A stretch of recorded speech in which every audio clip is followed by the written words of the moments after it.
কি থাকিব লাগিব সাবজেক্ট থাকিব লাগিব এটা সাবজেক্ট 2 নম্বৰে থাকিব যে এম ইজ আৰ কি আমি সকলোৱে জানো যে এম ইজ আৰ হৈছে একোটা হেল্পিং ভাৰ্ব যিয়ে হেল্পিং ভাৰ্ব কোনবিলাক কোৱা হয়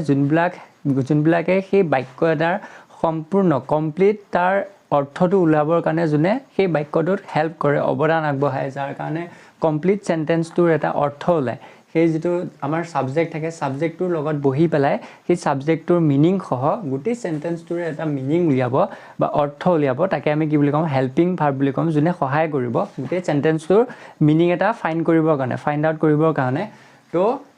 2 নম্বৰতে আহিব এম ইজ আৰ তো কেতিয়াবা এম বহিব কিহৰ লগত এম বহিব আমি সকলোৱে জানো আই লগত সদায় এম বহিব তো ইজ থাকিব কেতিয়াবা হি লগত ইজ বহিব পাৰে বা কাৰোবাৰ নামৰ লগত ইজ বহিব পাৰে নেক্সট আহিব আৰ দে থাকিলে আৰ ইউ থাকিলে আৰ এইবিলাক আমি পিছত আলোচনা কৰিম তো এইবিলাক থাকিলে কি হ'ব এম কেতিয়া